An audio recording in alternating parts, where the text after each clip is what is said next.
নমস্কাৰ জনাইছোঁ সকলোকে আৰু এই গোটেই সপ্তাহটোৰ 6টা ধামাকা খবৰৰ সৈতে আপোনালোকক জনমতলৈ স্বাগতম জনাইছোঁ। আজি আমাৰ হাতত আহি পৰিছে 6টা অতি গুৰুত্বপূৰ্ণ খবৰ, যিকেইটা খবৰ আপোনালোকে জনাটো অতি প্ৰয়োজন। যিসকল হিতাধিকাৰী অৰুণোদয়ৰ পৰা বাবু আঁচনি, অষ্টম দৰমহা আয়োগ, তাৰ পাছত PM কিষাণলৈকে এনেধৰণৰ 6টা খবৰ আছে। সেই 6টা খবৰ আপোনালোকে জানি লওক। সেই 6টা খবৰ জানিলে আৰু এই খবৰকেইটাই আপোনালোকক উপকাৰ কৰিব, উপকৃত কৰিব।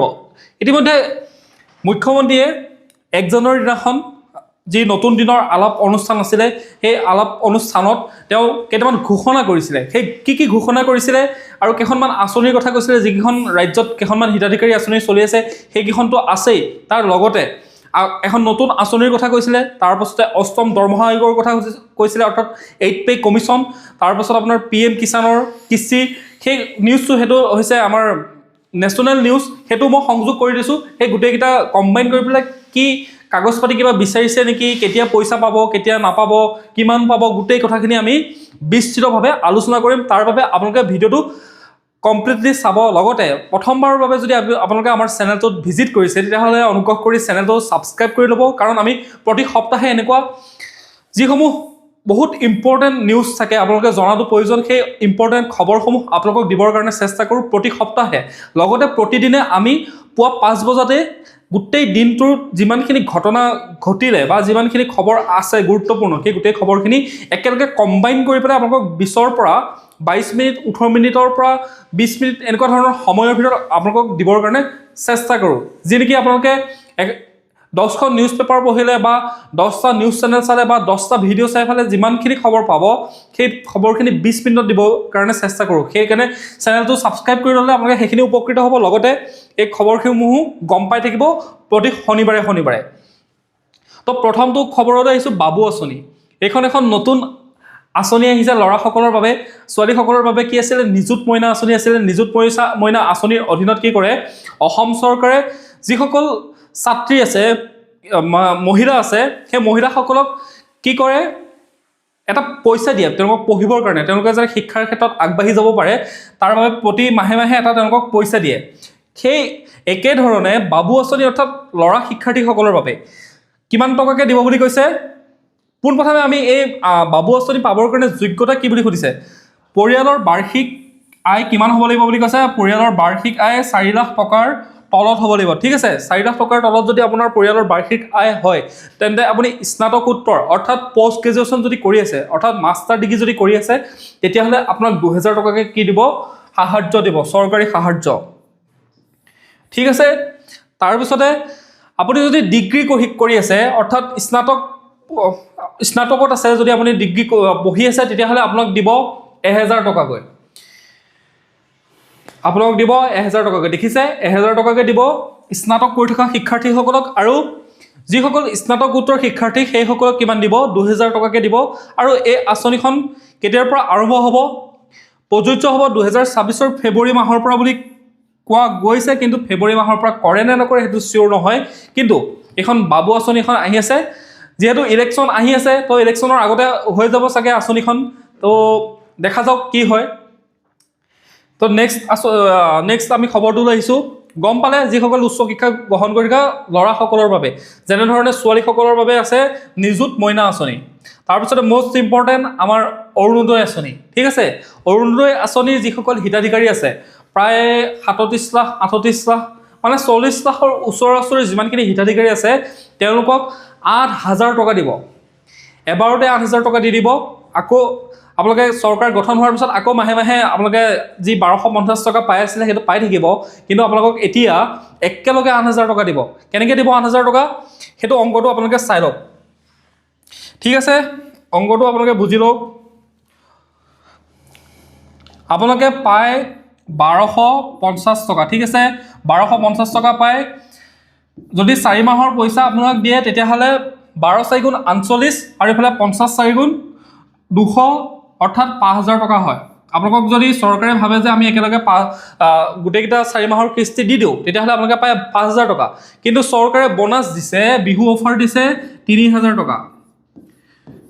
বিহু অফাৰ 3000 টকা দিছে, টোটেল কিমান পাব, 8000 টকা। ঠিক আছে, এনেই আপোনালোকৰ জানুৱাৰী মাহত আপোনালোকে কিস্তি নাপায়, আপোনালোকে কিস্তি পাব কেতিয়াৰ পৰা, ফেব্ৰুৱাৰীৰ পৰা পাব। ফেব্ৰুৱাৰী মাহত মানে ফেব্ৰুৱাৰী 20 তাৰিখে দিব বুলি কৈছে, কিন্তু তেনেকুৱা বহুত ডেট দিয়া হৈ থাকে, কিন্তু 20 তাৰিখে পায় নে নাপায় সেইটো মই সঠিকভাৱে ক'ব নোৱাৰিম। কিন্তু মুখ্যমন্ত্ৰীজনে সংবাদমেলতো 20 তাৰিখ বুলিয়ে কৈছে, 20 ফেব্ৰুৱাৰী বুলি কৈছে। এতিয়া 20 ফেব্ৰুৱাৰীত দিয়ে নে, যিহেতু ইলেকশ্যন আহি আছে, তো ইলেকশ্যনৰ আগে আগে দিব চাগে, বিহুৰ আগে আগে পইচাটো সোমোৱাই দিব, তো তেনেকুৱা এটা ডেটৰ ভিতৰত দিব। কিন্তু তাত সংবাদমেলত কোৱা মতে 20 ফেব্ৰুৱাৰীত দিম বুলি কৈছে। তো 20 ফেব্ৰুৱাৰীত আপোনালোকে 1250 × 4 5,000 টকা এফালে পাই আছে, 4টা কিস্তি একেলগে, আৰু 3,000 টকা অফাৰ দি আছে।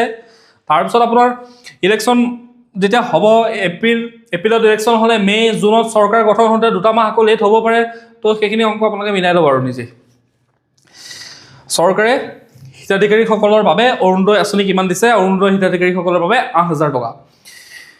তো মে' মাহৰ পৰা পুনৰ মাহিলী 1250 টকাকৈ লাভ কৰিব বুলি কৈছে। কিন্তু আগতে বহুত তেনেকুৱা অৰুণোদয় আঁচনি কি হৈ থাকে, পেণ্ডিং হৈ থাকে, 2 মাহ এমাহ মিলাই পেলাই এনেকৈ পইচাবিলাক দিয়ে।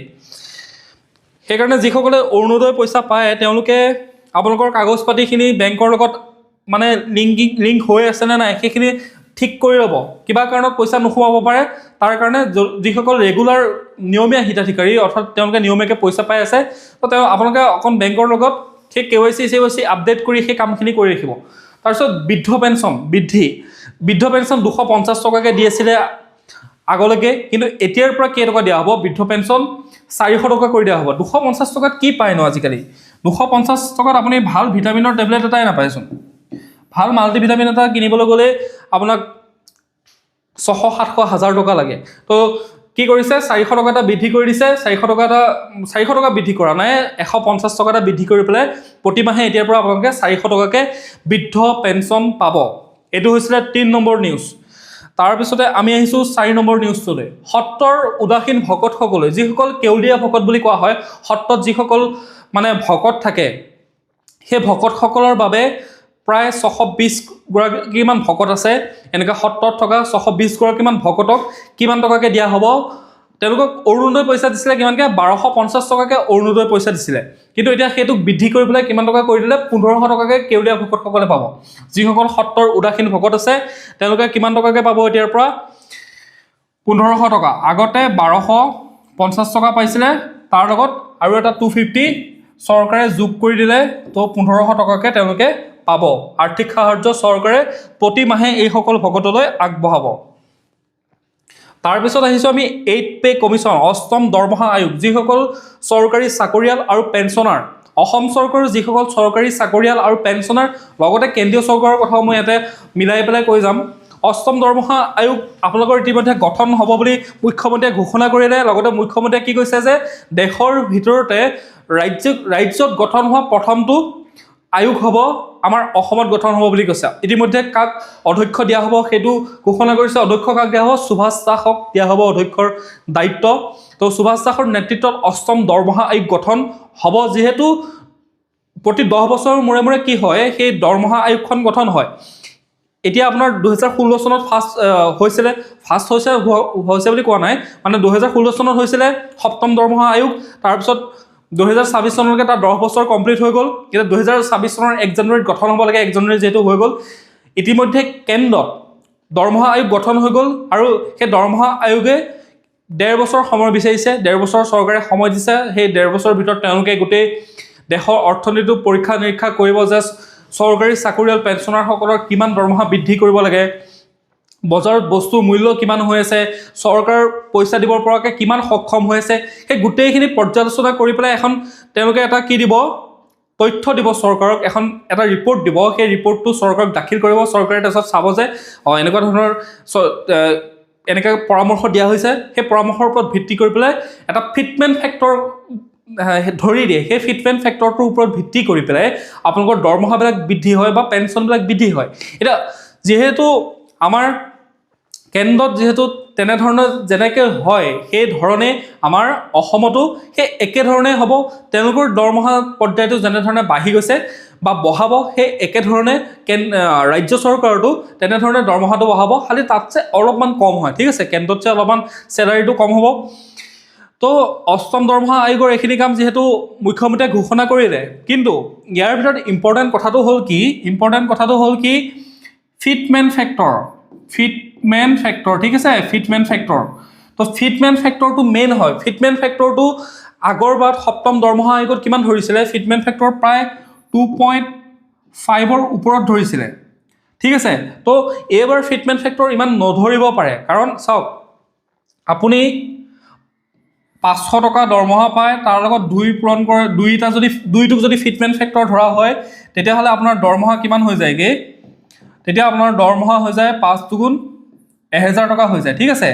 কিন্তু আপোনাৰ এতিয়া দৰমহা হৈ আছে 3000, 3000 লগত যদি 2 পূৰণ কৰি দিয়ে তেতিয়াহ'লে কিমান বাঢ়ি যায় চাওক, 5000 টকা বাঢ়ি যায়। তো ইমানখিনি ফিটমেণ্ট ফেক্টৰ চৰকাৰে নকৰিব। এমাউণ্টটো যেতিয়া কম থাকে তেতিয়া ফিটমেণ্ট ফেক্টৰ বেছিকৈ ধৰিব পাৰি, কিন্তু দৰমহা যিহেতু বেছি হৈ আছে, তো বেছি হৈ থকাত ইমানখিনি ফিটমেণ্ট ফেক্টৰ ধৰি দিব গ'লে গোটেই মুদ্ৰাস্ফীতি হৈ ইকনমি খেলি মেলি হৈ যাব। তো মানুহৰ হাতত পইচা বেছি থাকিব, বজাৰত বস্তু কম থাকিব, তো মুদ্ৰাস্ফীতি হৈ যাব। তো চৰকাৰে এটা সেইকাৰণে কমিটিখন গঠন কৰি দিছে। কমিটিখনে পৰামৰ্শ দিব যে এনেকুৱা ধৰণৰ বজাৰত এনেকুৱা ধৰণৰ দাম হৈ আছে, কৰ্মচাৰীসকলৰ দৰমহা তেওঁলোকে পৰীক্ষা নিৰীক্ষা কৰিব, ইমান দৰমহা পাই আছে। আৰু এই ফিটমেণ্ট ফেক্টৰটো আপোনালোকৰ যিটো কেনেকৈ উলিওৱা হয়, আপোনাৰ দৰমহা আপুনি ধৰি লওক নেট আপুনি চেলাৰী কিমান পাই আছে? 40000 টকা পাই আছে। আপুনি এইটো নেট চেলাৰী 40000 টকা পাই আছে, কিন্তু সেই নেট চেলাৰীটোত কেইবাটাও বস্তু যোগ হৈ থাকে।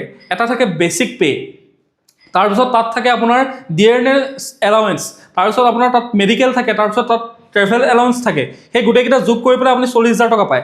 কিন্তু যিটো ফিটমেণ্ট ফেক্টৰৰ লগত যিটো এমাউণ্ট পূৰণ কৰা হ'ব সদায় সেইটো বেছিক পে' হ'ব। যদি আপোনাৰ বেছিক পে' 20000 টকা আছে, তেতিয়া 20000 লগত 2 পূৰণ কৰি দিব, 40000 টকা হ'ব। 40000 লগত আপোনাৰ মেডিকেলটো ধৰি দিব, আৰু যদি ট্ৰেভেল এলাউঞ্চ পায় তেতিয়াহ'লে সেইটো ধৰি দিব, ধৰি পেলাই আপুনি 42000 টকা ধৰি লওক দৰমহা পালে, ঠিক আছে। তো সেই তেনেকৈ ধৰণে কি হয় চেলাৰীটো বনাব, ঠিক আছে। তো বেছিক পে'টোৰ ওপৰত ধৰে। ডিয়াৰনেছ এলাউঞ্চটো আকৌ যেতিয়া নতুনকৈ এতিয়া কমিশ্যন গঠন হ'ব, তাৰপিছত আকৌ ডিয়াৰনেছ এলাউঞ্চটো আকৌ তেনেকৈ 3%ৰ পিছত নেক্সট 6 মাহৰ পিছত বা 4 মাহৰ পিছত 2% ধৰি দিলে, 5% হ'ল, তাৰপিছত তেনেকৈ বাঢ়ি গৈ থাকে আৰু, ঠিক আছে। এতিয়া 58 নে 60 কিবা এনেকুৱা ধৰণৰ পাৰ্চেণ্ট হৈ আছে। তো অষ্টম দৰমহা বুজি পালে। PM কিষাণ আঁচনি, যিসকলে প্ৰধানমন্ত্ৰীৰ কৃষক নিধি অৰ্থাৎ যিটো PM কিষাণ দিয়া হয়, সেই কৃষক নিধিৰ যিটো পইচা পায়, কৃষকসকলক যিটো প্ৰতি বছৰ 6000 টকা দিয়া হয়, তাকে 2000কৈ 3টা ইনষ্টলমেণ্টত দিয়া হয় 4 মাহৰ মূৰে মূৰে। তো অৰুণোদয় যেনেধৰণে মহিলাসকলে অৰুণোদয়ৰ কাৰণে আপোনাৰ চৰকাৰৰ পৰা এতিয়া পইচা পাবই যিহেতু, তো যিসকল কৃষক আছে কৃষকসকলৰ বাবেও আছে ভাল খবৰ, কাৰণ লাষ্ট আপোনাৰ নৱেম্বৰত PM কিষাণৰ ইনষ্টলমেণ্টটো দিয়া হৈছিলে। তো এইবাৰ সেইটো আছিলে 21 নম্বৰ ইনষ্টলমেণ্ট, এইবাৰ 22 নম্বৰ ইনষ্টলমেণ্টটো আপোনালোকক কেতিয়া দিব? ফেব্ৰুৱাৰীৰ মাজভাগত বা মাৰ্চৰ ফাৰ্ষ্টত। আপোনালোকে ধৰি দিব পাৰে ফেব্ৰুৱাৰীৰ মাজভাগত বা মাৰ্চৰ ফাৰ্ষ্টত, অৰ্থাৎ আপোনালোকে বিহুৰ আগতে PM কিষাণৰ যিটো ইনষ্টলমেণ্ট হয়, যিটো 2000 টকা হয়, সেইটো 22 সংখ্যক ইনষ্টলমেণ্টটো আপোনালোকে ফেব্ৰুৱাৰী বা মাৰ্চৰ ভিতৰত আপোনালোকে পাই যাব, বিহুৰ আগত পাই যাব। তো চিন্তা কৰিব লগা একো কথা নাই। যদি আপোনালোকে আৰু এটা কথা কওঁ শুনক, PM কিষাণৰ আপুনি পইচাটো পাবলৈ হ'লে আপোনাৰ PM কিষাণৰ বাবে এটা কিষাণ ইউনিক ID বনোৱা হৈ থাকে। আপোনালোকৰ হয়তো যিহেতু যিসকলে পাই আছে পইচা, তেওঁলোকৰ কাৰণে ইউনিক ID এটা আছে।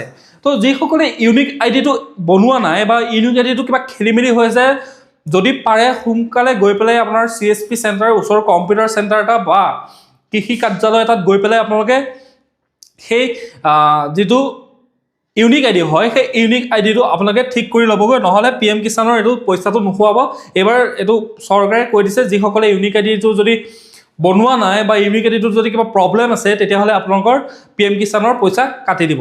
তো এই 6টা আছিলে বহুত ইম্পৰ্টেণ্ট খবৰ, আপোনালোকক সেইটো জনালোঁ। প্ৰতি সপ্তাহে এনেকুৱা ধৰণৰ চৰকাৰী যিসমূহ পইচা পাতি হিতাধিকাৰীৰ বাবে হওক বা বৃদ্ধ লোকৰ বাবে হওক বা যুৱক যুৱতীৰ বাবে হওক বা কৃষকৰ বাবে হওক বা আপোনাৰ ব্যৱসায় বাণিজ্যৰ ক্ষেত্ৰত যেনেধৰণৰ খবৰ হয়, সেই খবৰসমূহ আমি প্ৰতি শনিবাৰে আনিবৰ কাৰণে চেষ্টা কৰোঁ। তাৰ কাৰণে আপোনালোকে আমাৰ চেনেলটো ছাবস্ক্ৰাইব কৰি ল'ব, তেতিয়া আপডেটেড হৈ থাকিব, ঠিক আছে। লগতে বাকী যিসমূহ নিউজ থাকে, সেই নিউজসমূহটো আমি প্ৰতিদিনে পুৱা 5 বজাতে আপোনালোকক দিবৰ কাৰণে চেষ্টা কৰোঁৱেই। লগতে এনেকুৱা ধৰণৰ যিসমূহ কাৰেণ্ট আপডেট, সমসাময়িক যিসমূহ ঘটনা থাকে, আজি চৰকাৰে কি ঘোষণা কৰিলে, কালি কি ঘোষণা কৰিছিলে বা কাইলৈ কি হ'বলৈ গৈ আছে, সেই গোটেইসমূহ আপডেট আপোনালোকক দি থাকোঁ এই জনমত চেনেলটোৰ মাধ্যমেৰে। তাৰ বাবে আপোনালোকে অনুগ্ৰহ কৰি আমাৰ চেনেলটো ছাবস্ক্ৰাইব কৰি ল'ব, লগতে নটিফিকেশ্যন বেল আইকনটো প্ৰেছ কৰি ৰাখিব, আৰু ভিডিঅ'টো যদি ভাল পালে এটা লাইক কৰি থৈ যাব। ধন্যবাদ।